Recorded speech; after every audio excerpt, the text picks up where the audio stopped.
RM गुरु में आपका स्वागत है। मुझे लगा था कि एक ही वीडियो में मैं बिहार स्पेशल पूरा खत्म कर दूंगा और एक ही वीडियो में मैं कोशिश करने वाला था, लेकिन कंटेंट थोड़ा ज़्यादा हो गया है। तो मैं नहीं चाहता कि जल्दी जल्दी मैं आपको घटिया चीज़ कुछ दे दूं कंटेंट, जिससे आपको भी नुकसान हो और आपको कुछ समझ में ना आए। इसलिए मैं इसी वीडियो में पूरा कंप्लीट नहीं कराऊंगा। इसका एक पार्ट 2 भी लेके आऊँगा आप लोगों के सामने, ताकि इससे आप ही को फायदा पहुंचे। ठीक है, तो सबसे पहले हम लोग बात करेंगे आज बीपीएससी। ये देखिए बिहार स्पेशल का, ये क्या है, बिहार स्पेशल। ठीक, स्पेशल बिहार स्पेशल का मास्टर वीडियो है। क्या है? Master video, master. ये आपको पूरी यूट्यूब पे कहीं नहीं मिलेगा कि एक दो वीडियो में आपको पूरा का पूरा बीपीएससी का जो स्पेशल है वो आपको कंप्लीट कराया जाए। पूरे की पूरी यूट्यूब पे आप छान मारेंगे, आपको मिलने वाला नहीं है। ठीक है, तो चलिए हम लोग स्टार्ट करते हैं, फालतू की बकवास नहीं करते हैं। देखिए हम लोग आज बात करने वाले हैं बीपीएससी की। देखिए आज मेरा छुट्टी था, आज मेरी कोचिंग नहीं थी, इसलिए मैंने सोचा कि मैं क्लास आपके लिए रिकॉर्ड कर दूं, क्योंकि आप लोग का भी फायदा होगा और एक तरीके से मेरा भी रिवीजन ही होगा। ठीक, तो आज हम लोग बात करेंगे कि बिहार स्पेशल में जो क्वेश्चन है कहाँ से बनते हैं, कौन कौन से क्वेश्चन पूछे जाते हैं, और बिहार स्पेशल का पार्ट 1 है ये। तो मैंने कोशिश किया पूरा खत्म करने का, लेकिन इसमें हो नहीं पा रहा है। आप मेरी बातों को ध्यान से एकदम सुनिएगा, एकदम ध्यान पूर्वक, केवल आप मेरी बातों को सुनते रहिएगा। इसमें जो लिखा हुआ है मुझे नहीं लगता आपको समझ में आने वाला है, किसी को भी समझ में आने वाला नहीं है, क्योंकि बोर्ड भी बहुत बड़ा तो है नहीं, लेकिन जितना बड़ा है उतने में काम चलाना होगा। ठीक, जितना है उससे पूरा दिखना होगा आप लोग को। और हम लोग स्टार्ट करते हैं, अब फालतू की बात नहीं करते। देखिए हम लोग सबसे पहले बात करते हैं बिहार की, कि बिहार की संरचना कैसी है। बिहार की संरचना आयताकार है। किस तरीके की संरचना है बिहार की? बिहार की संरचना है, अब देखिए एक तरीके से आयताकार है, चौकोर है, बोल सकते हैं चतुर्भुज टाइप की है। ठीक, अब देखिए जब हम लोग बात करते हैं बिहार के इतिहास की, तो सबसे पहले हम लोग बिहार के भूगोल को थोड़ा सा समझ लेते हैं, फिर इतिहास पे आते हैं। ऐसे हम लोगों को ज्यादा, क्योंकि भूगोल से ज्यादा क्वेश्चन हमें देखने को मिलते हैं। खनिज हो गया, पाइराइट्स हो गई, जनसंख्या हो गई, मॉडर्न हिस्ट्री हो गया, आपका बिहार का विभाजन हो गया, बिहार का क्षेत्रफल हो गया, बिहार की बेसिक नॉलेज होगी। इसके बारे में आज हम लोग इसमें बात करने वाले हैं। तो मुझे नहीं लगता है कि आपको आवाज में कोई प्रॉब्लम होगी, और देखिएगा तो नहीं, ये तो मैं कंफर्म कह रहा हूँ, क्योंकि जो लिखा हुआ है वो केवल मैं ही समझ सकता हूँ, क्योंकि इसमें थोड़ा कंटेंट मैंने बहुत ज्यादा भर दिया है। कुछ तो आपको दिख ही नहीं होगा, कुछ तो पूरा बॉडी कट गया होगा। ठीक, तो पूरा तो दिखेगा ही नहीं। ठीक है, तो चलिए स्टार्ट करते हैं। सबसे पहली बात हम लोग बात करेंगे बिहार की। तो बिहार टोटल 3 राज्यों से अपना क्या करता है, सीमा साझा करता है। भारत टोटल 3 राज्यों से अपनी सीमा साझा करता है। एक है पश्चिम बंगाल, ठीक, दूसरा है उत्तर प्रदेश, तीसरा है झारखंड, और चौथा है नेपाल। ये नेपाल से हम लोग क्या करते हैं, इंटरनेशनल बाउंड्री शेयर करते हैं। ये कि अलग एक देश है, अलग एक ये देश है नेपाल, जिससे हम लोग इंटरनेशनल बाउंड्री को शेयर करते हैं। ठीक, अब हम लोग बात करते हैं, आइए भैया हम लोग बात करेंगे किसके बारे में। अब हम लोग बात करेंगे कि बिहार का क्या नाम है, भौगोलिक विस्तार किस तरीके का है, बिहार का क्षेत्रफल कितना है, बिहार की क्या नाम है, भाषाएं कितनी है, बिहार की जनसंख्या कितनी है। हालांकि सुबह एक वीडियो आया था, लेकिन मुझे ठीक नहीं लगा, उसमें वो थोड़ा फर्क रही थी, तो मैंने सोचा था कि मैं खुद ही बना दूं। ठीक, तो चलिए अब बात करते हैं। सबसे पहले बिहार का अक्षांशीय और देशांतरी विस्तार। अगर हम लोग ग्लोब को देखते हैं, जैसे कि मान लीजिए ये ग्लोब रहा। ठीक, अगर ये ग्लोब है, ध्यान से देखिए ग्लोब को, अगर ये बात करें हम लोग, तो यहाँ पे ये भारत है। ठीक, भारत है, ये ग्लोब पूरा ले लेते हैं, तो भारत को अगर लेते हैं ग्लोब में, तो ग्लोब में ये जो भारत है उत्तर पूरब में अवस्थित है, उत्तर पूरब में अवस्थित है। जब आप अक्षांश देशांतर पढ़ते हैं, हालांकि मैंने उसकी क्लासेस अपलोड की हुई है, जब हम लोग अक्षांश ऐसे ऐसे जो खड़ी खड़ी जो रेखा होती है उसको क्या बोलते हैं, देशांतर रेखा बोलते हैं। ऐसी ऐसी लेटी जो रेखा होती है उसको क्या बोलते हैं, अक्षांश रेखा बोलते हैं। तो बिहार का अक्षांशीय विस्तार कितने डिग्री से स्टार्ट होता है, 24 डिग्री 20 मिनट 10 सेकंड से स्टार्ट होता है, और 27 डिग्री 31 मिनट 15 सेकंड में ये खत्म हो जाता है। ये अक्षांशीय विस्तार है, क्योंकि अक्षांशीय विस्तार का मतलब सीधा सीधा समझिए जो लेटा हुआ जगह होता है, समझिए इसको कि जो लेटा हुआ जगह होता है, ऐसे ऐसे जो लेटा हुआ जगह होता है उसी को क्या बोलते हैं, अक्षांश बोलते हैं। ऐसे ऐसे जो खड़ी खड़ी लाइन होती है उसको क्या बोलते हैं, देशांतर बोलते हैं। ठीक, तो अक्षांशीय विस्तार 24 डिग्री 20 मिनट 10 सेकंड से लेके 27 डिग्री 31 मिनट 15 सेकंड तक है। 24 degree 20 minute 10 second, 24 degree 20 minute 10 second से लेके 27 डिग्री 31 मिनट 15 सेकंड तक ये अक्षांशीय विस्तार है। अगर पूछे कि पूर्वी देशांतर कितने से स्टार्ट होता है, तो पूर्वी देशांतर स्टार्ट होता है 83 डिग्री 19 मिनट 50 सेकंड से लेके 88 डिग्री 70 मिनट 40 सेकंड तक। ये इसका क्या है, देशांतरी विस्तार है। जो खड़ी खड़ी जो वर्टिकल जो खड़ी खड़ी लाइनों में देखने को मिलती है उसको क्या बोलते हैं, उसको देशांतर बोलते हैं। क्या बोलते हैं हम लोग दोस्तों, उसको देशांतर बोलते हैं। आई होप आपको पूरा देखेंगे तभी आपको समझ में आएगा, पूरा लेक्चर आप सुनेंगे, क्योंकि इसमें आपको लिखने वाली चीजें बाद में करनी है, पहले एक बार आपको सुनना है, एग्जाम के पहले भी सुनना है और अभी भी सुनना है, क्योंकि सुनने से हम लोग ज्यादा याद करते हैं कंपेयर टू अदर थिंग्स। ठीक, तो अक्षांश आपको आई होप समझ में आया, देशांतर आपको समझ में आया। सबसे पहले बात करें किसकी कि बिहार का अक्षांशीय विस्तार कितना डिग्री है, 24 डिग्री 20 मिनट 10 सेकंड से लेके 24 डिग्री 20 मिनट 10 सेकंड से लेके 24 डिग्री 20 मिनट 10 सेकंड से लेके 24 डिग्री 20 मिनट 10 सेकंड से लेके 24 डिग्री 20 मिनट 10 सेकंड से लेके 24 डिग्री 20 मिनट 10 सेकंड से लेके 24 डिग्री 20 मिनट 10 सेकंड से लेके 27 डिग्री 31 मिनट 15 सेकंड तक इसका क्या है, अक्षांशीय विस्तार है। अब देशांतरी विस्तार कितने से, 83 डिग्री 19 मिनट और 50 सेकंड से लेके 88 डिग्री 17 मिनट 45 सेकंड तक इसका क्या है, देशांतरी विस्तार है। अगर हम बात करें बिहार की, अगर लंबाई की बात करें, बिहार की अगर लंबाई की बात करें तो कितना है, 345 किलोमीटर। ठीक, बिहार की लंबाई की अगर बात करें तो कितना है, 345 किलोमीटर। बिहार की टोटल लंबाई अगर मैं आपसे बात करूं तो कितना है, 345 किलोमीटर। अगर हम बात करें कि बिहार की चौड़ाई कितनी है, तो 483 किलोमीटर। लंबाई 345 और चौड़ाई 483। जब गौतम बुद्ध को महापरिनिर्वाण की प्राप्ति हुई थी, जब गौतम बुद्ध को, महात्मा बुद्ध को महापरिनिर्वाण की प्राप्ति हुई थी, उस समय को ही क्या करते हैं हम लोग, उस समय को ही क्या करते हैं हम लोग, उस समय को ही करते हैं, ये उस समय को ही क्या कहा जाता है, बिहार की लंबाई का, सॉरी चौड़ाई कहा जाता है। जब इसी समय 483 BC में ही गौतम बुद्ध को महापरिनिर्वाण की प्राप्ति हुई थी, आई मीन गौतम बुद्ध की मृत्यु हुई थी। ठीक, उनकी मृत्यु को महापरिनिर्वाण कहा जाता है। तो उनकी मृत्यु की तिथि को ही, इसको हम लोग क्या मानते हैं, चौड़ाई मानते हैं। उनकी मृत्यु की तिथि को ही चौड़ाई मानते हैं, समझाने के लिए बता रहा हूँ, अच्छा कुछ मानते नहीं है। ठीक है, तो लंबाई बात करें 345 किलोमीटर, चौड़ाई बात करें 483 किलोमीटर। अब हम बात करें कि बिहार के बीचों बीच से एक नदी होकर गुजरती है, बिहार के बीचों बीच से एक नदी होकर गुजरती है, बिहार के बीचों बीच से एक नदी होकर गुजरती है जिसका नाम है गंगा नदी। क्या नाम है जिसका, गंगा नदी। इसमें बीच में मैं साफ करता हूँ। ठीक, लंबाई चौड़ाई तो मैंने बताई दिया आपको। बिहार के बीचों बीच से एक नदी होकर गुजरती है, एकदम जो बिहार को 2 भागों में बांट देती है, तकरीबन 2 भागों में बांट देती है। इस नदी का नाम है गंगा नदी। क्या नाम है, गंगा नदी। बिहार के बीचों बीच से एक नदी होकर जो गुजरती है उसका नाम क्या है, बिहार के बीचों बीच से जो एक नदी होकर गुजरती है, बिहार के बीचों बीच से जो एक नदी होकर गुजरती है, बिहार के बीचों बीच से जो एक नदी होकर गुजरती है उसका नाम है गंगा नदी। और गंगा नदी की टोटल लंबाई बिहार में 445 यानी कि 445 किलोमीटर। ठीक, ये प्रवेश कहाँ करती है, ठीक, ये प्रवेश देखिए बक्सर के पास, चौसा के पास, बक्सर है एक जगह, वहां पे चौसा के पास ये प्रवेश करती है।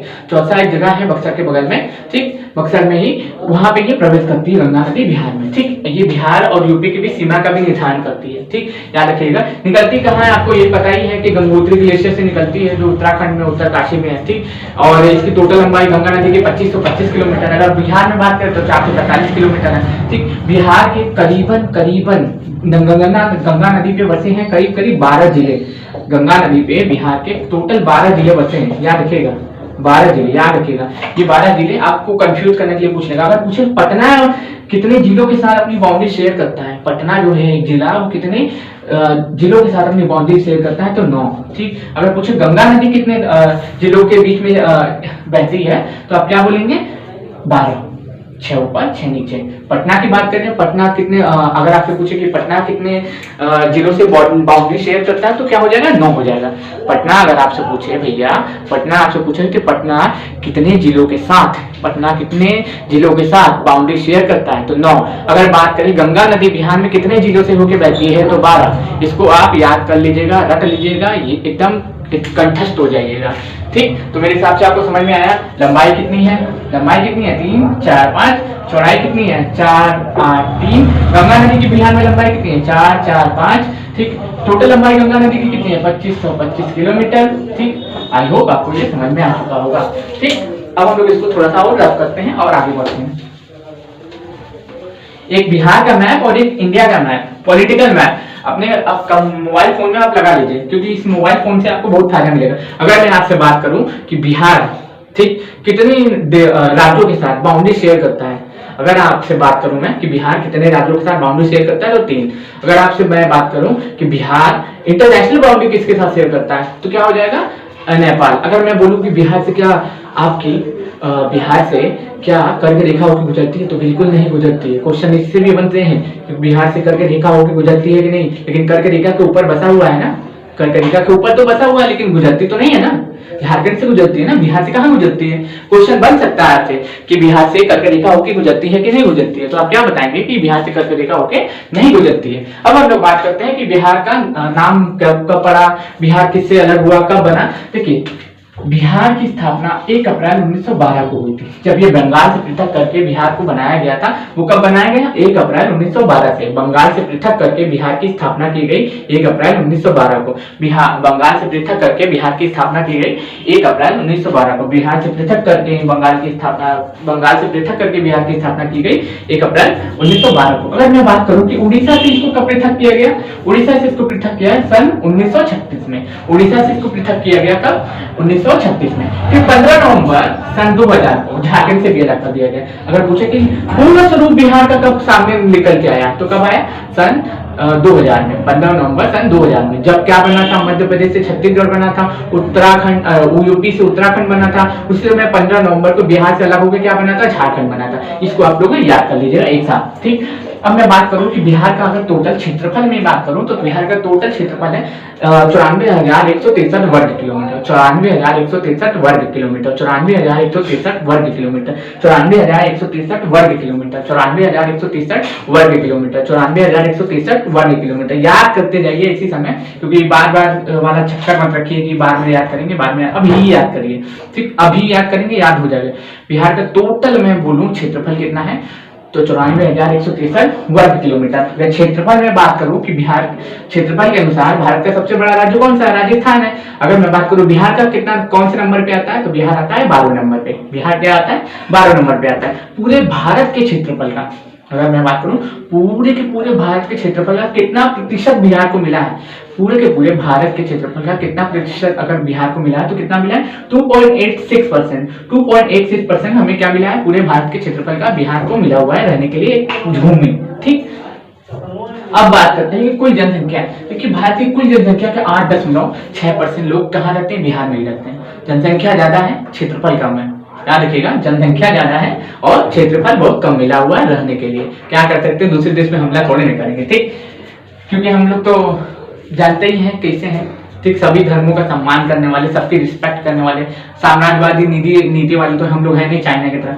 खैर छोड़िए, सब बात है।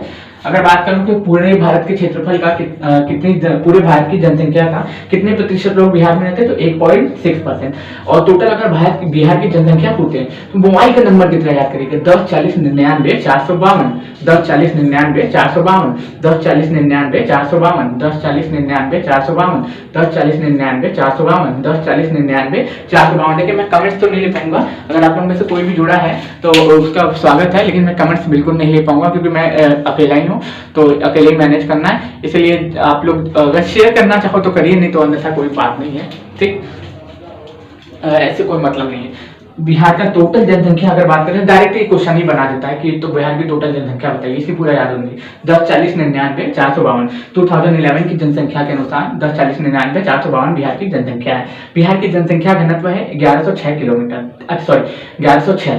जनसंख्या घनत्व का मतलब होता है 1 किलोमीटर में रहने वाले लोगों की कुल संख्या को क्या कहते हैं? जनसंख्या घनत्व कहते हैं। जैसे मान लीजिए यहाँ से मैं जाऊँ चौक तक तो 1 किलोमीटर हो जाएगा, तो 1 किलोमीटर में जितने भी लोग रहते हैं उनको मापना ही क्या कहलाता है? जनसंख्या घनत्व कहलाता है। तो बिहार का जनसंख्या घनत्व कितना है? सबसे ज्यादा है भारत में, 1106 लोग। 1106 लोग बिहार में 1 किलोमीटर में रहते हैं, ठीक। अगर मैंने बता ही दिया कि बिहार की टोटल पॉपुलेशन कितनी है? 10 40 99 452, ठीक। बिहार में कुल 9 प्रमंडल है और 38 जिले हैं। बिहार में कुल 9 प्रमंडल है। बिहार में कुल 9 प्रमंडल है। बिहार में कुल 9 प्रमंडल है। बिहार में कुल 9 प्रमंडल है। बिहार में कुल 9 प्रमंडल है। बिहार में कुल 9 प्रमंडल है और 38 जिले हैं। सबसे नया जो जिला बना था वो कौन था? सबसे नया जिला अगर पूछे इस समय वर्तमान में कौन है तो कौन सा? अरवल है, ठीक। अरवल है, नॉर्थ में ही पड़ता है, ठीक।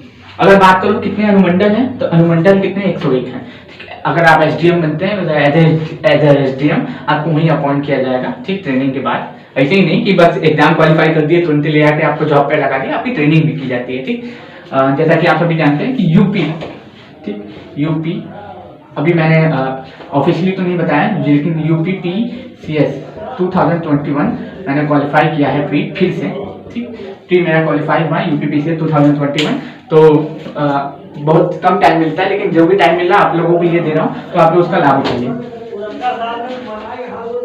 चलिए अब हम बात करते हैं कितने अनुमंडल है? 101 है, ठीक, 101 है। लोकसभा की सीटें 40 है, राज्यसभा की सीटें 16 है। प्रखंड कितने हैं? 534 है। यार वही ब्लॉक ब्लॉक को ही प्रखंड कहते हैं, 534 है। राजकीय पक्षी सब जो कि मतलब छोटे मोटे जो बिहार के एग्जाम होते हैं, जैसे बिहार फायरमैन हो गया, बिहार पुलिस का एग्जाम हो गया, और बिहार एसआई वगैरह के जो एग्जाम हो गए, बीपीएससी के सीडीपीओ के एग्जाम हो गए, उसमें इससे क्वेश्चन बनते हैं और इससे क्वेश्चन उसमें वो पूछे जाते हैं। तो अगर आपसे पूछे कि बिहार का राष्ट्रीय पक्षी कौन है, तो गौरैया है। राष्ट्रीय पशु बैल है। राष्ट्रीय पुष्प क्या है? राष्ट्रीय पुष्प क्या है? गेंदा है। राष्ट्रीय मछली मांगूर है। और राष्ट्रीय वृक्ष क्या है? पीपल है। ये याद रख लीजिएगा, आपको एकदम अच्छे से कंठस्थ होना चाहिए सब चीज। तो ठीक, फिर से राष्ट्रीय पक्षी कौन है? गौरैया। राष्ट्रीय पशु बैल है। और राष्ट्रीय वृक्ष पीपल है। और राष्ट्रीय मछली कौन है? मांगूर है। राष्ट्रीय पुष्प गेंदा है। अगर मैं आपसे बात करूं कि बिहार में दिवस कब मनाया जाता है, नीतीश के शासनकाल में आने के बाद से बिहार दिवस को मनाया जाने की शुरुआत की गई है। और बिहार दिवस मनाया जाता है हमेशा 22 मार्च को। और 22 मार्च को जल दिवस भी मनाया जाता है। ठीक, 22 मार्च को जल दिवस भी मनाया जाता है और 22 मार्च को ही बिहार दिवस भी मनाया जाता है, याद रख लीजिएगा। ठीक, अभी हाल फिलहाल में चुनाव का संपन्न किया गया है। बिहार में ग्राम पंचायत का चुनाव चल रहा था, उसको संपन्न किया गया। अगर मैं बात करूं बिहार का सबसे बड़ा जिला कौन सा है, तो पश्चिमी चंपारण। यहाँ वाला जो देखे ना, यही जो है पश्चिमी चंपारण। यहाँ पे वाल्मीकि नेशनल पार्क है, यहीं पे वाल्मीकि नेशनल पार्क है। और सबसे बड़ा जिला भी कौन सा है? यही हमारा क्या है? पश्चिमी चंपारण। सबसे छोटा अगर जिला में बात करूं तो शिवहर है। सबसे छोटा अगर जिले की बात करूं, सबसे छोटे जिले की बात करूं तो क्या है? सबसे छोटे जिले की बात करूं, सबसे छोटे जिले की बात करूं, सबसे छोटे जिले की बात करूं तो क्या है? शिवहर है। याद रख लीजिएगा, बिहार का सबसे छोटा जिला शिवहर है। बिहार का सबसे छोटा जिला शिवहर है। क्या है? बिहार का सबसे छोटा जिला शिवहर है। याद रख लीजिएगा कि बिहार का सबसे छोटा जिला जो क्या है, वो है शिवहर है। बिहार का सबसे छोटा जिला वो क्या है? वो है शिवहर। याद रख लीजिएगा, बिहार का सबसे छोटा क्या है? जिला शिवहर है। अगर मैं बात करूं कि सबसे ज्यादा जनसंख्या वाला अगर जिला पूछे तो पटना है। और सबसे कम जनसंख्या वाला जिला पूछे तो शेखपुरा है। ठीक, विधानसभा की सीट देखिए, यहाँ पे द्विसदनीय व्यवस्था अपनाई गई है। यहाँ पे विधानसभा भी है और यहाँ पे विधान परिषद भी है। यहाँ पे द्विसदनीय व्यवस्था अपनाई गई है, तो यहाँ पे विधानसभा भी है और क्या है? विधान परिषद भी है। यहाँ पे विधानसभा भी है और यहाँ पे विधान परिषद भी है। विधानसभा की सीटें 243 है और विधान परिषद की सीटें 75 है। क्या है? 75 है। इतनी चीजें आपको कंठस्थ गति होनी चाहिए, एकदम कि एक बार कोई पूछे तो हाँ, मर भी जाए, मुर्दे से भी कोई पूछे तो आपको याद होना चाहिए कि हम भैया मुर्दा उठ के बोल दे कि भैया हमें सब चीज याद है, पशु याद है, बैल याद है, स्थापना याद है, कितने जिले साझा करते हैं ये याद है। तो इतनी चीजें तो आपको कंठस्थ दिमाग में छपी होनी चाहिए। ठीक, तो हम लोग आगे बढ़ते हैं। अब हम लोग बात करेंगे थोड़ा सा, अब बात करेंगे कि बिहार की भौगोलिक संरचना के बारे में। बिहार की भौगोलिक संरचना के बारे में एक तो सबसे पहली बात आप याद रखिएगा, जो गंगा नदी है। ठीक, गंगा नदी में ही सारी जो नदियां हैं आके मिलती हैं, क्योंकि बिहार का जो आकार है ना, वो क्या है मालूम है? ढालनुमा है। जैसे कि कैसे मैं आपको बताऊं। ठीक, हाँ, अब जैसे हम लोग बिहार स्टेट देखते हैं तो बिहार स्टेट में मालूम होता क्या है? इधर से भी ढलान है, इधर से भी ढलान है। बीच में जो सीमा का निर्धारण कर दिए वो क्या है? गंगा नदी है। तो इधर से भी ढाल है, इधर से भी ढाल है। तो इधर से भी पानी आता है तो इधर नीचे की ओर जाता है, इधर से भी पानी आता है तो नीचे की ओर से जाता है। आप जानते हैं कि उत्तर वाला जो एरिया होता है बिहार का, क्या इसके लिए प्रसिद्ध है? बाढ़ के लिए प्रसिद्ध है। जैसे कि आप जानते हैं जो कोसी नदी है, ठीक, गंडक है और गंगा है, इन सभी में आपको उत्तर वाली जो नदियां होती है, 12 मासी नदियां होती है, तो इनमें हमेशा पानी रहता है। ठीक, जब भी उसमें बारिश आती है तो होता क्या है कि उसमें लगातार बाढ़ आती है और उससे बाढ़ से पूरे के पूरे बिहार में तबाही मचती है। तो उत्तर बिहार बाढ़ के लिए प्रसिद्ध है और दक्षिण बिहार सूखे के लिए प्रसिद्ध है। हाँ, क्यों उत्तर बिहार बाढ़ के लिए प्रसिद्ध है? क्योंकि उत्तर बिहार की जो नदियां हैं, सतानीरा नदियां हैं, वो ग्लेशियर से निकलती हैं। गोसाई धाम आप जानते हैं, नेपाल वाला जो इलाका है। और उत्तर वाला जो हम पर्वतीय भाग देख रहे हैं, वो हम लोग देखते हैं जब हम लोग हिमालय पढ़ते हैं। ठीक, जब हम लोग हिमालय पढ़ते हैं तो हिमालय को देखते हैं कि हिमालय 3 भागों में बटा हुआ है, बृहद हिमालय, मध्य हिमालय और शिवालिक। तो उत्तर वाला जो इलाका है ना बिहार का, वो शिवालिक का ही पार्ट है। आपसे क्वेश्चन इस तरीके से भी बना सकता है कि बिहार का उत्तर वाला जो इलाका है, जो नेपाल के साथ बाउंड्री शेयर करता है, वो किसका पार्ट है? बृहद हिमालय का, मध्य हिमालय का कि शिवालिक का? तो आप क्या बताएंगे? वो शिवालिक का ही पार्ट है। ठीक, उत्तर में उत्तर का पर्वतीय भाग जो है, यहाँ पे देख रहे हैं जो ये पर्वतीय भाग है, ठीक, इसको 3 भागों में विभाजित किया गया है। एक है रामनगर दून, ठीक, एक है क्या है? रामनगर दून। एक क्या है? रामनगर दून है। दूसरा नीचे आप देखेंगे सोमेश्वर की पहाड़ी है और तीसरा आप देखेंगे तो यहाँ पे दून घाटी है। तो 3 भागों में उत्तर के पर्वतीय भाग को हम लोग विभाजित करते हैं। ठीक, 3 भाग में उत्तर के पर्वतीय भाग को हम लोग क्या करते हैं? विभाजित करते हैं। अब देखिए उत्तर वाला जो मैदान है, ठीक, उत्तर बिहार का लगभग 95% हिस्सा, ठीक, 95% हिस्सा मैदान, ठीक, भले वो सूखा हो या सदा नीरा हो, लेकिन वो 95% जो हिस्सा है बिहार का क्षेत्रफल में, वो बिहार में जो क्षेत्रफल है 95% हिस्सा क्या है, मैदानी है। 5% में ही आपका पठार सब चीजें पाई जाती हैं, क्योंकि पठार तो हम लोग सब छीन गया। जब क्या हुआ, जब सन 2000 में विभाजन हुआ झारखंड के साथ, तो उसके साथ जितने भी पठारी क्षेत्र से चले गए, लेकिन साउथ वाले रीजन में थोड़े बहुत है ना जहाँ पे खनिज पाए जाते हैं, ठीक, जहाँ पे खनिज पाए जाते हैं वहाँ पे उद्योग भी लगाए जाते हैं। कॉमन सेंस से आप याद कर लीजिएगा, ठीक। तो बिहार का उत्तर वाला जो पर्वतीय भाग वो 3 भागों में विभाजित है। बिहार का उत्तर वाला पर्वतीय भाग जो है 3 भागों में विभाजित है। कौन कौन से भाग हैं उसके? पहला क्या है, रामनगर दून, दूसरा क्या है, सोमेश्वर की पहाड़ी, तीसरा क्या है, दून घाटी। रामनगर दून, सोमेश्वर की पहाड़ी और दून घाटी। अब याद रखिएगा कि उत्तर वाला जो बिहार है, मैंने आपको बताया कि 95% हिस्सा बिहार का 95% जो हिस्सा है मैदानी है, और दक्षिण वाला जो मैदान है वो क्या है, उत्तर बिहार बाढ़ के लिए और दक्षिण बिहार सूखे के लिए जाना जाता है। इतना आप याद रख लीजिएगा। अब देखिए थोड़ा और हम लोग जान लेते थे, दक्षिण में एक जो ज्यादातर हम लोग खनिज भी देखने को मिलते हैं दक्षिण भारत में ही, सॉरी दक्षिण भारत में बोलते हैं कि बिहार के दक्षिण में ही हमें खनिज देखने को मिलते हैं, और वहीं पे क्या होते हैं, बड़े बड़े उद्योग भी लगाए जाते हैं। कुछ तो है लेकिन क्या नाम, उसी को हम लोगों को पढ़ना है। तो बिहार का पर्वतीय भाग में कितने भागों में विभाजित है, 3 भागों में। सोमेश्वर के पहला क्या हो जाएगा, रामनगर दून, दूसरा सोमेश्वर की पहाड़ी, तीसरा पहला रामनगर दून, दूसरा सोमेश्वर की पहाड़ी, तीसरा दून घाटी, ठीक। बिहार का पर्वतीय भाग जो है शिवालिक है, जैसा कि मैंने आपको बताई दिया, तो इसको भी हम लोग अब प्राप्त करते हैं, इसकी अब जरूरत नहीं है, ठीक। 2-3 बार इसको रिवीजन जरूर करिएगा, फिर मैं विनम्र निवेदन कर रहा हूँ, क्योंकि इसमें फैक्चुअल डाटा बहुत है। कॉन्सेप्ट क्लियर करने के लिए कॉन्सेप्ट जो है उसमें पूछते नहीं, डाटा ही पे फोकस करते हो, तो हम लोग भी क्यों ना उसी को भी फोकस करें, ठीक। अब हम लोग बात करते हैं बिहार में बहने वाली नदियों के बारे में। बिहार में जो बहने वाली जो नदियां हैं उनके बारे में बात करते हैं। सबसे पहले बात हम लोग जब देखते हैं बिहार को, तो बिहार के बीचों बीच से एक नदी होकर गुजरती है, बीचों बीच से। देखिए मान लीजिए अगर ये बिहार है, ठीक, इसको भी रख सकते हैं क्योंकि इसका काम भी हो ही चुका है।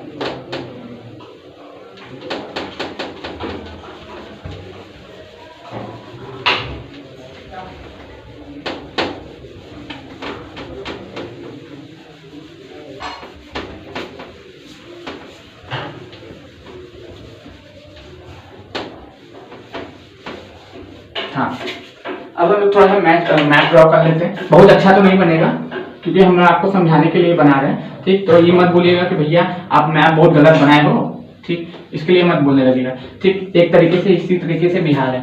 बिहार के बीचों बीच से एक नदी को गुजरती है जो बिहार को 2 भागों में बांट देती है, उसका नाम क्या है, गंगा नदी, ठीक, गंगा नदी, ठीक। इसकी लंबाई बिहार में कितनी है, 4-5 किलोमीटर। इस गंगा नदी के ऊपर 2 सेतु बनाए गए, एक महात्मा गांधी सेतु है और एक क्या है, एक है आपका भागलपुर में है एक सेतु। 2 सेतु बनाए गए, याद रख लीजिएगा, एक महात्मा गांधी सेतु है और एक भागलपुर में एक सेतु बनाया गया। 2 सेतु हैं इस गंगा नदी को पार करने के लिए, 2 सेतु का निर्माण किया गया।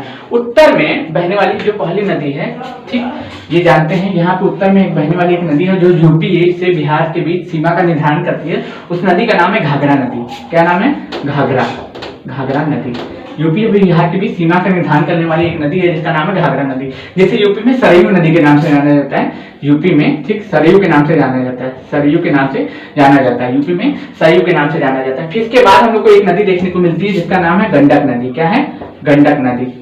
एक और नदी देखने को मिलती है, यह भी क्या करती है, यूपी से सीमा का निर्धारण करती है। ये नदी भी यूपी से सीमा का निर्धारण करती है, यूपी और बिहार के बीच सीमा का निर्धारण करती है। घाघरा नदी भी करती है और जिसको सरयू नदी भी कहा जाता है यूपी में, और गंडक नदी भी करती है, ठीक। एक और नदी हमें देखने को मिलती है उत्तर भारत में ही, ये सब उत्तर भारत की नदियां मैं बता रहा हूँ। बूढ़ी गंडक, क्या है इसका नाम है, बूढ़ी गंडक। फिर एक और नदी हमें देखने को मिलती है, एक है बागमती। क्या है,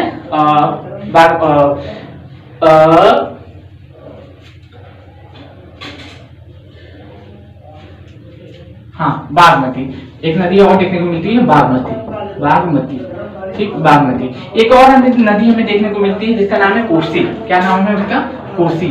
उत्तर भारत की मैं नदियां अभी बता रहा हूँ, मोस्ट इंपॉर्टेंट नदियां बता रहा हूँ जो उत्तर भारत में बहती है। जो उत्तर भारत की याद कर लेंगे तो दक्षिण भारत की ऑटोमेटिक याद हो जाएंगी, क्योंकि उत्तर भारत की ज्यादा नदियां देखने को नहीं मिलती, लेकिन जो नदियां हैं वो बहुत 12 नदियां हैं एक तरीके से। एक और नदी देखने को मिलती है महानंदा। महानदी नहीं, महानंदा। क्या है, महानंदा।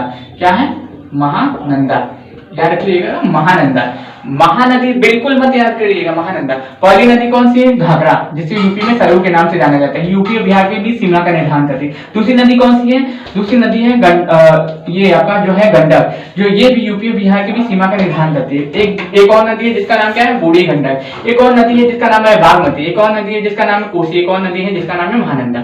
अब दक्षिण भारत के कुछ नदियों का भी नाम ले लेते हैं। दक्षिण भारत की एक नदी है जिसका नाम है कर्मनासा। ठीक, कर्मनासा। कहा जाता है कि इस नदी में नहाने से आपके कर्मों का नाश हो जाता है। ये कहा जाता है कि अगर आपने कर्मनाशा नदी में स्नान कर लिया तो आपको कर्मों का पूरा नाश हो जाएगा। कहा जाता है अगर आपने कर्मनाशा नदी में स्नान कर लिया तो आपके कर्मों का नाश हो जाएगा। इसके बाद एक और नदी देखने को मिलती है जो अमरकंटक की पहाड़ी से निकल के आती है, जिसका नाम है क्या है? सोन नदी। अमरकंटक एमपी में, ठीक, एमपी में है अमरकंटक। अमरकंटक की पहाड़ी से निकल के आती है जिसका नाम है सोन नदी। ठीक, एक और नदी है एमपी से ही निकल के आती है, एमपी से ही, पुनपुन। क्या है? पुनपुन। ठीक है, इसके बारे में याद रख लीजिएगा। एक और नदी है फल्गु नदी। क्या है? फल्गु नदी। ठीक, फिर एक हो कियोल और एक है अजय। फिर इसके बाद क्या है? एक है कियोल। ठीक, ये कौन सी नदी है? कियोल है और ये अजय है। कियोल और अजय। तो ये सब हमारी दक्षिण भारत की नदियां हैं।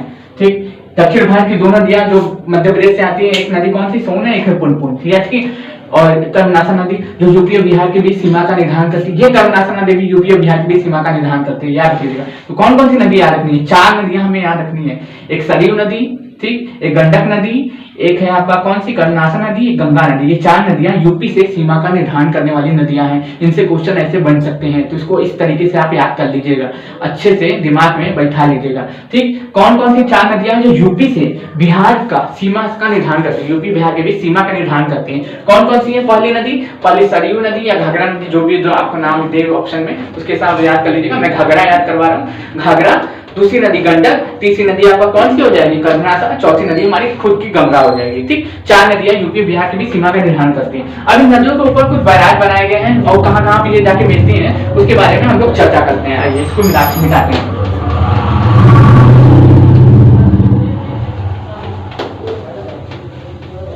अगर आप नोट कर सकते हैं तो आप नोट कर सकते हैं, हमें कोई दिक्कत नहीं है। देखिए, गंडक नदी।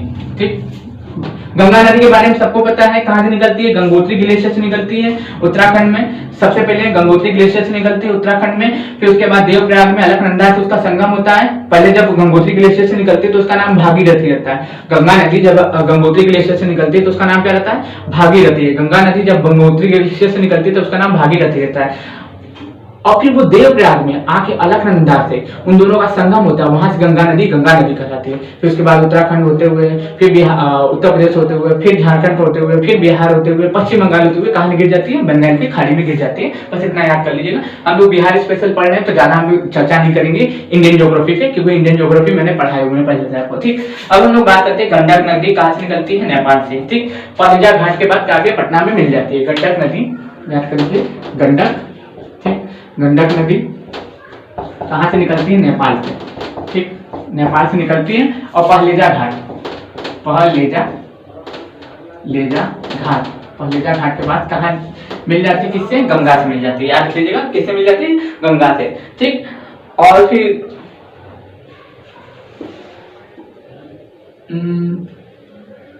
एक और नदी है घाघरा नदी, जो क्या नाम है?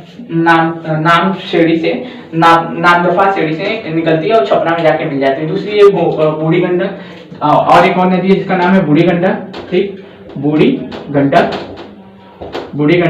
ठीक, ये बूढ़ी गंडक हम कहाँ पे? सोमेश्वर की पहाड़ी से निकलती है। कहाँ से निकलती है? सोमेश्वर की पहाड़ी से। ठीक, कहाँ से निकलती है? सोमेश्वर की पहाड़ी से निकलती है। और कहाँ पे जाके गंगा नदी में मिलती है? याद रख लीजिएगा, मुंगेर में जाके गंगा से मिल जाती है। कहाँ से मिल जाती है? मुंगेर में। ठीक, मुंगेर में जाके किससे मिल जाती है? गंगा से।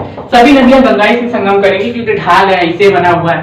ठीक, ऐसे बना हुआ है ढाल, ऊपर से भी ढलान, नीचे से भी ढलान, बीच में गंगा नदी बह रही है, वही में जाके पनिया गिर जाता है। ठीक, इसलिए सब नदी कहाँ पे जाके मिलेगी? गंगा नदी में मिलेगी। कोसी कहाँ से निकलती है? सप्त कौशिक नेपाल से निकलती है। कोसी इंपॉर्टेंट हो जाती है क्योंकि ये बाढ़ आती है, बहुत भयानक बाढ़ आती है। ठीक, कोसी सप्त कौशिकी से, ठीक, नेपाल से। सप्तकोशिकी से, नेपाल से, ये सप्तकोशिकी से नेपाल से निकलती है और कहाँ पे जाके, याद रखिएगा, ये पूर्णिया में गंगा में जाके मिल जाती है। पूर्णिया में, ठीक, पूर्णिया में गंगा में जाके मिल जाती है, गंगा में जाके मिल जाती है, पूर्णिया में जाके गंगा में ये मिल जाती है। फिर उसके बाद महानंदा, महानंदा जो है महाभारत श्रेणी से निकलती है, महानंदा, ठीक, महानंदा महाभारत, महानंदा महाभारत श्रेणी से निकलती है और पहलेजा में जाके कहाँ पे मिल जाती है, गंगा नदी में मिल जाती है। महानंदा कहाँ से निकलती है, महाभारत श्रेणी से, महानंदा महाभारत श्रेणी से, महानंदा महाभारत श्रेणी से निकलती है और कहाँ पे, कटिहार में गंगा से मिल जाती है। कहाँ मिल जाती है, कटिहार में, कटिहार में गंगा में जाके ये मिल जाती है, कटिहार में जाके ये गंगा में मिल जाती है। सोन नदी अमरकंटक से निकलती है और कहाँ पे मिलती है, सोन नदी अमरकंटक से निकलती है। सब कुछ लिखना इंपॉर्टेंट नहीं है, जो मैं बोल रहा हूँ उसको नोट करते रहिएगा, क्योंकि इस लेक्चर को 2 बार 3 बार सुन लेंगे 100% आपको याद हो जाएगा। 2 बार 3 बार सुनना है, ज्यादा कुछ तो मेहनत करना नहीं है। सोन नदी अमरकंटक की पहाड़ी से निकलती है और दानापुर में जाके गंगा में मिल जाती है। सोन, गंडक और याद रख लीजिएगा, सोन, गंडक और गंगा, सोन, गंडक और गंगा नदी के संगम पे क्या है, पटना है, यानी कि पाटलिपुत्र। सोन, गंडक और गंगा नदी के संगम पे पाटलिपुत्र नगर की स्थापना उदयन किया था और पटना भी इन्हीं 3 नदियों के संगम पे स्थित है, याद रख लीजिएगा इसको, ठीक। अब हम लोग बात करते हैं कर्मनाशा, विंध्याचल पहाड़ी से निकलती है कर्मनाशा नदी, कर्मनाशा, जिसमें में नहाने से कर्मों का नाश हो जाता है, कर्मनाशा, ठीक, कहाँ से निकलती है, विंध्याचल पहाड़ी से निकलती है। कर्मनाशा विंध्याचल पहाड़ी से निकलती है और चौसा में जाके गंगा से मिल जाती है, ठीक। कहाँ से, चौसा, साउथ वाला जो रीजन मैंने आपको बताया था, चौसा में जाके कहाँ मिल जाती है, गंगा में मिल जाती है। चौसा में जाके कहाँ मिल जाती है, गंगा में मिल जाती है। चौसा में जाके ये कहाँ मिल जाती है, गंगा में मिल जाती है, याद रख लीजिएगा, ठीक। इसको और रख सकते हैं, बहुत चीजें बताने के लिए है आपको। कुछ नहरें भी बनाई गई हैं बिहार में, कुछ नहरें भी बनाई गई हैं, जैसे कि आप जानते हैं त्रिवेणी नहर, ठीक, त्रिवेणी नहर बनाया गया है सोन नदी पे, ठीक, त्रिवेणी नहर सोन नदी पे बनाया गया है। आपको सारण नहर बनाया गया है सोन नदी पे, तेहू नहर बनाया गया है सोन नदी पे और राजपुर नहर बनाया गया है कोसी नदी पे, राजपुर नहर कोसी नदी पे बनाया गया है। कुछ नहरें हैं जिनको सिंचाई के लिए बनाया गया है कि बिहार में सिंचाई व्यवस्था अच्छे से हो पाए, सिंचाई अच्छे से हो पाए, इसलिए कुछ नहरों का भी बिहार में निर्माण करवाया गया है। कुछ भी आपको दिखेगा नहीं, मैं आपको बार बार बोल रहा हूँ, कुछ भी आपको दिखेगा नहीं, ज्यादा से ज्यादा आप सुनने पे फोकस करिएगा। अगर सुनेंगे तो आपको अच्छे से याद होगा, अगर सुनेंगे नहीं तो बिल्कुल नहीं याद होगा, याद रख लीजिएगा, ठीक। जो जो होता जा रहा है मैं उसको रफ करते जा रहा हूँ, तो याद रख लीजिएगा कि कुछ नहरें बनाई गई हैं। नहरें जैसे दानापुर में जाके अमरकंटक में सोन नदी मिल जाती है। त्रिवेणी नहर किस पे बनाई गई है, सोन नदी पे, ठीक। सारण नहर किस पे बनाई गई है, सोन नदी पे। तेहू नहर सोन नदी पे, राजपुर नहर कोसी नदी पे बनाया गया है। इसको हम लोग रख सकते हैं पूरा।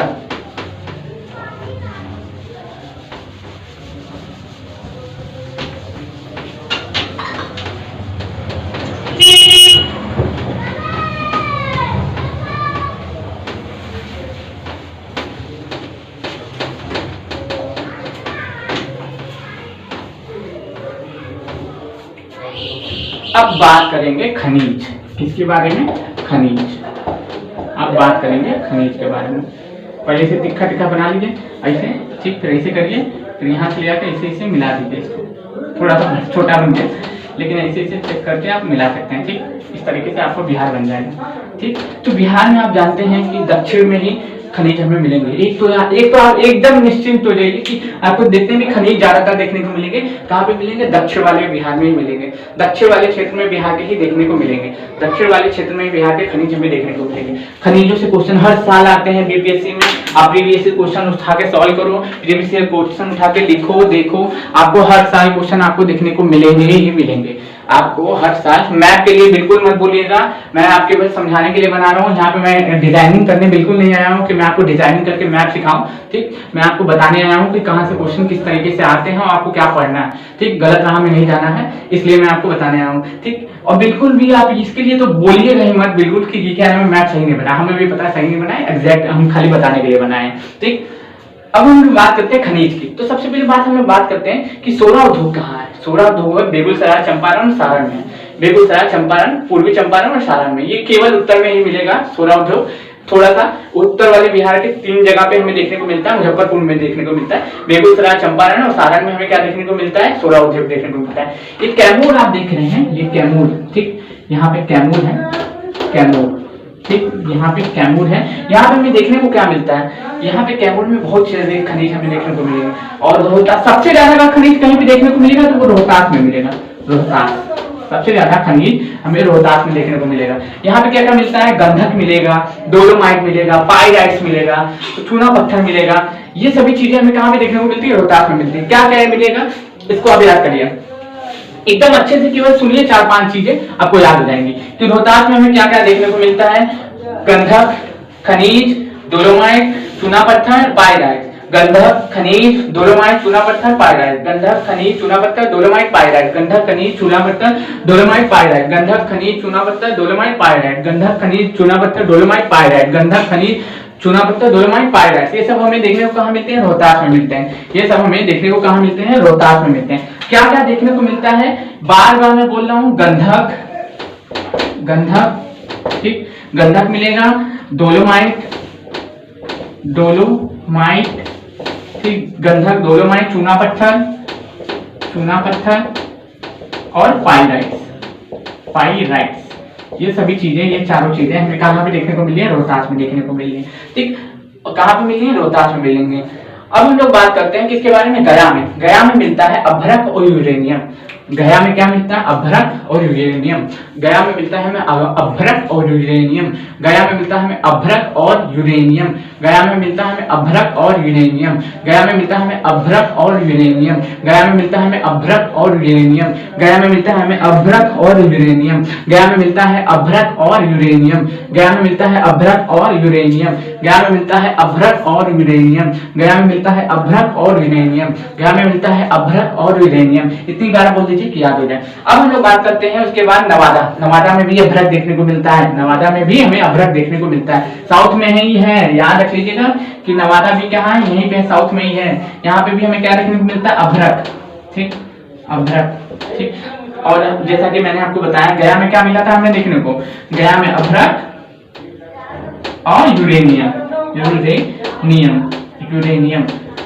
अब हम लोग बात करेंगे जमुई में। जमुई में ही, जमुई सोना, जमुई में सोना है, हमें जाके तो वहां पे मिलता है सोना, ठीक। जमुई में को मैं ट्रिक पे बिल्कुल भरोसा नहीं करता हूँ, एकदम घटिया चीजें होती है, ट्रिक तुरंत भूल, जब तक याद है तब तक याद है, नहीं तो आदमी भूल जाता है, ठीक। तो जमुई में क्या मिलता है, जमुई में सोना मिलता है। क्या मिलता है, जमुई में सोना मिलता है। जमुई में सोना मिलता है, जमुई में सोना मिलता है।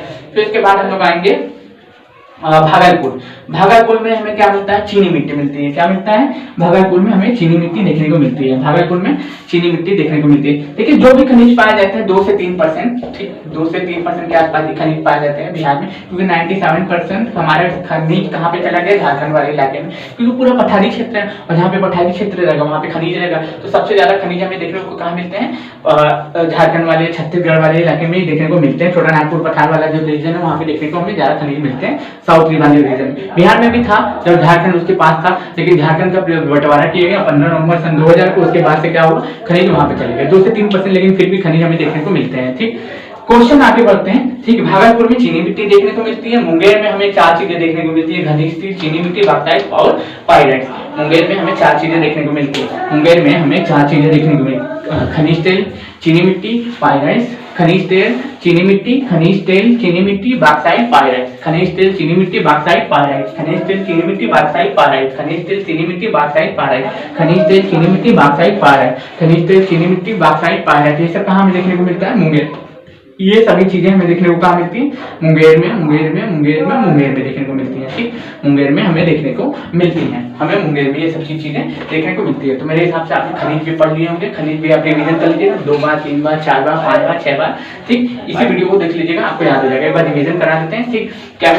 कैमूर हमारा क्या करता है, यूपी और बिहार के सीमा का निर्धारण करने वाले जगह। सोरा बेगूसराय, पश्चिमी चंपारण, सारण, मुजफ्फरपुर में पाया जाता है। रोहतास में गंधक, ठीक, गंधक, डोलोमाइट, ये सभी चीजें हमें देखने को मिलती है। रोहतास में गंधक, डोलोमाइट, चूना पत्थर, पाइराइट देखने को मिलती है, ठीक। गया में क्या मिलता है, अभ्रक और यूरेनियम। जमुई में सोना, ठीक। बांका में हमें कुछ नहीं मिलता है। भागलपुर में चीनी मिट्टी और क्या नाम, मुंगेर में बॉक्साइट, पाइराइट, चीनी मिट्टी, खनिज तेल। इतनी चीजें हमें याद कर लेंगे, ठीक। इससे ज्यादा आपको डाटा मिले तो वो भी आप रख सकते हैं, क्योंकि मैं इंपॉर्टेंट ही लेके आया हूँ जो क्वेश्चन पूछे जाते हैं ज्यादातर। धीरे धीरे करके बुक साफ होते जा रहा है। ये पार्ट 1 है, क्योंकि पार्ट 1 में ही मैं कुछ भी छोड़ना नहीं चाहता था, इसलिए मैंने पार्ट 1 ही इसको कंप्लीट करने के लिए बनाया, क्योंकि बोर्ड भी उतने से आपका नहीं है कि मैं पूरा का पूरा डाटा इसमें फैक्चुअल कर पाऊँ, मैं कुछ भी गलत नहीं बताना चाहता। अब देखिए मैंने जैसे कि बताया था कि नॉर्थ में तो उद्योग लगेगा नहीं, अब इतना तो मेरे पास पैसा है नहीं कि 200 किलोमीटर 400 किलोमीटर चल के जाएंगे और फिर वहां से खनिज लेके आएंगे, फिर वहां पे क्या नाम है अपनी फैक्ट्री में सामान बनाएंगे, फिर मार्केट में भेजेंगे। तो इसीलिए याद रखिएगा जितने भी उद्योग है वो भी साउथर्न वाले रीजन में जहाँ पे खनिज पाया जाता है उसी के बगल में उद्योग इंडस्ट्री भी लगाई जाती है। तो कुछ उद्योग इंडस्ट्रीज हैं जिनसे क्वेश्चन पूछते हैं कि उर्वरक उद्योग कहाँ पे है, तो बरौनी में है। बंदूक कारखाना कहाँ है, तो मुंगेर में है। सिगरेट कारखाना कहाँ है, तो मुंगेर में है। जूट उद्योग कहाँ है, तो कटिहार में है। सिगरेट उद्योग कहाँ है, तो डालमिया नगर रोहतास में है। पटाखा उद्योग कहाँ है, तो पटना में है। रेशम उद्योग कहाँ है, तो भागलपुर में है। प्लाईवुड कारखाना कहाँ है, तो मुंगेर में है। तो ये सभी चीजें आपको याद करनी पड़ेंगी, ठीक, ये सभी चीजें आपको याद करनी पड़ेंगी। एक बार फिर से रिवीजन करते हैं, बार बार रिवीजन करते हैं, ठीक। उर्वरक उद्योग बरौनी, ठीक, उर्वरक उद्योग Barauni. Thermal power station Barauni. बंदूक कारखाना मुंगेर। सिगरेट कारखाना मुंगेर। जूट उद्योग कटिहार। सीमेंट उद्योग डालमिया नगर रोहतास। पटाखा उद्योग पटना, ठीक। रेशम उद्योग भागलपुर। प्लाईवुड उद्योग कारखाना मुंगेर। याद रख लीजिएगा इसको बार बार, एक बार फिर से रिवीजन कर लेते हैं आराम से। Thermal power plant Barauni. Thermal power plant Barauni. उर्वरक उद्योग बरौनी, ठीक। बंदूक कारखाना मुंगेर। बंदूक कारखाना मुंगेर। बंदूक कारखाना मुंगेर। बंदूक कारखाना मुंगेर, ठीक। सिगरेट कारखाना मुंगेर। सिगरेट कारखाना उद्योग मुंगेर। जूट उद्योग कटिहार, ठीक। सीमेंट उद्योग डालमिया नगर रोहतास। पटाखा उद्योग का हम लोग का पटना, ठीक। रेशम उद्योग भागलपुर और प्लाईवुड उद्योग कारखाना कहाँ पे है, मुंगेर में। ये सभी चीजें आपको एक बार रिवीजन कर लेनी होंगी, पिछली बार मैंने बता दी है। आई होप आपको ये याद हो गई होंगी। अगर फिर भी ना याद हो तो 2 से 3 बार, 4 बार, 5 बार, जितना मन करे उतने बार यूट्यूब पे देखिएगा। ये वीडियो यूट्यूब पे अवेलेबल है, ठीक है। तो आगे बढ़े, धीरे धीरे करके बोर्ड साफ होते जा रहा है और डाटा फैक्चुअल जो है कम होते जा रहे हैं, तो कॉन्सेप्ट पे भी बात करेंगे हम लोग। अब देखिए हम लोग बात करेंगे किसके बारे में, बिहार के इतिहास के बारे में। जैसा कि हम लोग सभी जानते हैं, जो सिविल सर्विस की प्रिपरेशन नहीं भी करता होगा, जो अदर गवर्नमेंट एग्जाम की प्रिपरेशन करता होगा, जिसमें कॉम्पिटिटिव एग्जाम हिस्ट्री वगैरह से क्वेश्चन आते हैं, तो वो सभी जानते होंगे। तो हिस्ट्री को हम लोग टोटल 3 पार्ट में डिवाइड करते हैं, ठीक। टोटल हम लोग 3 पार्ट में डिवाइड करते हैं। एक होता है आदि ऐतिहासिक काल, एक होता है प्राग ऐतिहासिक काल, एक होता है आदि ऐतिहासिक काल, एक होता है ऐतिहासिक काल, ठीक। और इन्हीं तीनों को पार्ट को हम लोगों को हिस्ट्री को पढ़ना रहता है। जब ये कंप्लीट हो जाता है तो उसके बाद हम क्या करते हैं, एशियन पढ़ते हैं, फिर मेडिवल पढ़ते हैं, फिर मॉडर्न पढ़ते हैं, तब जाके हमारा जो है पेपर क्वालिफाइंग होता है। तो हम लोग बात करते हैं पूरा पाषाण काल की, यानी कि आदि ऐतिहासिक काल की। तो पूरा पाषाण काल के क्षेत्र हमें देखने को मिले हैं कहाँ पे, बिहार में। पूरा पाषाण काल के क्षेत्र में मिले हैं, मध्य पाषाण काल के भी क्षेत्र मिले हैं, नव पाषाण काल के भी क्षेत्र मिले हैं, ताम्र पाषाण काल के भी क्षेत्र मिले। ये सभी क्षेत्र में बिहार में देखने को मिले हैं, ठीक। पूरा पाषाण काल के क्षेत्र बिहार में कौन सा जगह में मिला है, मुंगेर में और गया में, ठीक। मुंगेर और गया जो है पूरा पाषाण काल का क्षेत्र है। यहाँ से क्या मिला है, हस्तकुल्हाड़ी मिली है और चाकू खुरपी मिला है। ये पूरा पाषाण काल के क्षेत्र है। यहाँ से क्या मिला है, यहाँ से हमें मिला है क्या, मुंगेर और गया। सबसे पहली बात याद रख लीजिएगा कि पूरा पाषाण काल का क्षेत्र बिहार में कौन कौन सा है, मुंगेर और गया है। हस्तकुल्हाड़ी मिली है और चाकू खुरपी मिली है। मध्य पाषाण काल का क्षेत्र भी मुंगेर है। यहाँ पे क्या मिला है, धार औजार मिले हैं। मतलब धार औजार उस समय मिले थे कि मध्य पाषाण काल में लोग क्या करने लगे थे, धार औजार बनाने लगे थे और आग जलाना करीब पहले सीखे चुके थे, ठीक। कृषि करना भी नहीं सीखे थे, ठीक। कुत्ते को पालने वगैरह शुरू कर दिए थे, ठीक। नव पाषाण काल के क्षेत्र मिले हैं चिरान में, और चिरान में कौन जगह है, सारण, ठीक। चेचर में कौन सी जगह है, वैशाली, ठीक। चेचर कौन सी जगह पे है, वैशाली पे। इन सभी दोनों जगहों से मिले हैं हमें हड्डियों के उपकरण देखने को मिले हैं। ताम्र पाषाण काल के भी क्षेत्र मिले हैं, चिरान में जो सोनपुर में है, चेचर जो है राजगीर में है, गया जो है मनेर में है। ये तीनों क्षेत्र हमें कौन से काल के हैं, ये ताम्र पाषाण काल के क्षेत्र हैं। अब यह जानते हैं कि बिहार का उल्लेख कहाँ किया गया। सबसे पहली बात, बिहार देखिए कहा जाता है कि बिहार का नाम बिहार कैसे पड़ा, बहुत ज्यादा, ठीक, बहुत ज्यादा बौद्ध मठ होने के कारण, बहुत ज्यादा बौद्ध मठ होने के कारण बिहार का नाम बिहार करते करते बिहार पड़ गया, ऐसा कहा जाता है। लेकिन बिहार का सर्वप्रथम उल्लेख कहाँ पे देखने को मिलता है कि सतपथ ब्राह्मण, सतपथ ब्राह्मण में सर्वप्रथम बिहार नाम का उल्लेख हमें देखने को मिलता है। ऋग्वेद में भी हमें बिहार का उल्लेख देखने को मिलता है, लेकिन ऋग्वेद में बिहार को कीकट कहा गया है। ऋग्वेद में बिहार को क्या कहा गया है? कीकट कहा गया है। यजुर्वेद में विदेह राजा का वर्णन किया गया है। ठीक, विदेह राजा का वर्णन किया गया है, जिनके बारे में बताया जाता है कि हाँ विदेह जो है वहां पे शासन करते थे। तो इनके बाद हम लोग देखते हैं कि जनक की पुत्री जो थी वो सीता, उनका भी हमें कुछ कहानी इसमें देखने को मिलता है। तो अब हम बात करते हैं, तो हम लोग वहीं से कंटिन्यू रहते हैं। थोड़ा सा नेटवर्क प्रॉब्लम आ गया था तो थोड़ा मैनेज कर लीजिएगा, एंड इसके लिए बहुत माफी चाहता हूँ मैं। जानते हैं टेक्निकली थोड़ा सा मैं कमजोर हूँ, तो थोड़ा सा नेटवर्क प्रॉब्लम आ गया था, तो वहीं से कंटिन्यू करते हैं। ठीक है, अब हम लोग बात करते हैं कि बिहार का जो उल्लेख है, एक बार फिर से बात कर लेते हैं कि बिहार का जो उल्लेख है, ठीक, बिहार का जो उल्लेख है सतपथ ब्राह्मण में हमें देखने को मिलता है। बिहार का जो उल्लेख है हमें सतपथ ब्राह्मण में देखने को मिलता है। बिहार का उल्लेख हमें सतपथ ब्राह्मण में सर्वप्रथम देखने को मिलता है। ठीक, और ऋग्वेद में भी हमें बिहार का उल्लेख देखने को मिलता है, लेकिन ऋग्वेद में बिहार को कीकट कहा गया है। यजुर्वेद में भी कहा गया, यजुर्वेद में विदेह के राजा जो थे उन्होंने बताया था कि वो विदेह के जो राजा थे वो बिहार में निवास करते, तो इस तरीके से हमें पता चलता है। तो हम लोग जानते हैं कि 16 महाजनपदों के बारे में, हम सीधा आ जाते हैं 16 महाजनपद के बारे में। इस 16 महाजनपद थे, सबसे ज्यादा यूपी में थे, 2 भारत के बाहर थे, लेकिन 3 बिहार में भी थे। 3 बिहार में थे। बिहार में कौन कौन से थे? अंग था, मगध था और वज्जी था। अंग का क्षेत्रफल था भागलपुर मुंगेर, मगध का पटना हो गया और वज्जी का वैशाली वाला क्षेत्र था। ठीक, तो वज्जी एक गणतंत्र भी था। ठीक, वज्जी एक गणतंत्र भी था, वज्जी एक गणतंत्र भी था, याद रख लीजिएगा आप लोग कि वज्जी एक गणतंत्र भी था। ठीक, तो अब हम लोग बात करेंगे कि यहाँ पे शासन करने वाले कुछ वंश के बारे में, यहाँ पे जो शासन करने वाले कुछ वंश के बारे में।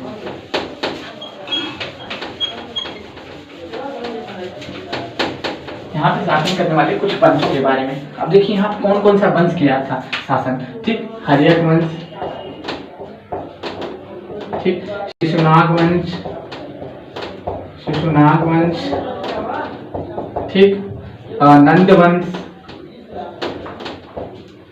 ठीक, नंद वंश, मौर्य वंश, ठीक, गुप्त वंश, ये सभी चीज। देखिए इसके बाद भी क्या नाम है, मॉडर्न पीरियड में कुछ शासन किए थे, लेकिन मैं बात कर रहा हूँ मुख्य मुख्य, क्योंकि हर्यक वंश के बारे में जानते हैं, शिशुनाग के बारे में जानते हैं, नंद के बारे में जानते हैं, मौर्य के बारे में जानते हैं, गुप्त के बारे में जानते हैं। देखिए आप जानते हैं कि बिना बौद्ध और जैन की कहानी खत्म नहीं हो सकती बिहार की हिस्ट्री की, तो मैं उसको भी कंप्लीट कराऊंगा। ये पार्ट 1 ही है, तो मैं नहीं चाहता कि कुछ भी छूटे, इसलिए जितना कवर हो सकता है उतना हम लोग कवर करने की कोशिश करेंगे, जितना कवर करने की हो सकता है हम लोग कोशिश करेंगे। चुप चुप, जितना कवर करने की कोशिश मैं कर सकता हूँ उतना मैं कवर करने की कोशिश करूंगा। ठीक है, तो आज हम लोग बात करेंगे यहीं तक हर्यक वंश के बारे में कि हर्यक वंश का शासक कौन था। हर्यक वंश का शासक आप जानते हैं कि बिंबिसार था। कौन था? बिंबिसार था, बिंबिसार था। इसके बाद शासक कौन आता है? अजातशत्रु। ठीक, इसके बाद आता है अजातशत्रु।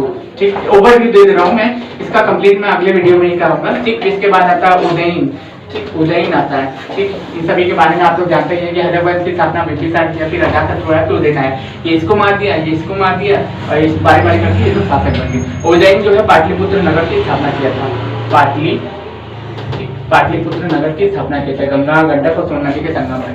शिशुनाग वंश की स्थापना कौन किया था? शिशुनाग किया था। दूसरा शासक कौन आया था? कालाशोक आया था, कालाशोक आया था। कौन आया था? कालाशोक आया था। नंद वंश का फरमान महापद्मनंद। कौन था? महापद्मनंद, महापद्मनंद स्थापना किया था। फिर धनानंद आखिरी शासक आया था, धनानंद। इसी के शासनकाल में सिकंदर का आक्रमण हुआ था, याद रखिएगा। फिर मौर्य वंश का स्थापना चंद्रगुप्त मौर्य करता है, चंद्रगुप्त मौर्य करता है। ये सब वीडियोस आपके चैनल पे पड़े हुए हैं, यहाँ के आपके चैनल आरंभ ग्रुप पे पड़े हुए हैं। फिर इसके बाद आता है महान तो नहीं, नशेड़ी शासक कर सकते हैं, बिंदुसार। ठीक, बिंदुसार। फिर इसके बाद बिंदुसार के बाद आता है अशोक। ठीक, अशोक के बाद जानते हैं कि मौर्य वंश का अंतिम शासक बृहदत्त था। सबसे अगर मगध का शासन करने वाले सबसे पुराना वंश अगर आप पूछना ना तो जरासंध का पुत्र था बृहदत्त, बृहदत्त वंश का शासक था। गुप्त वंश की स्थापना आप जानते हैं कौन किया था? श्रीगुप्त किया था, श्रीगुप्त। ठीक, को श्रीगुप्त किया था। श्रीगुप्त के बाद कौन आता है? श्रीगुप्त के बाद घटोत्कच आता है, घटोत्कच। फिर बाद चंद्रगुप्त प्रथम। ठीक, चंद्रगुप्त प्रथम के बाद समुद्रगुप्त आता है। ठीक, समुद्रगुप्त के बाद कौन आता है? जानते हैं चंद्रगुप्त सेकंड आता है, चंद्रगुप्त।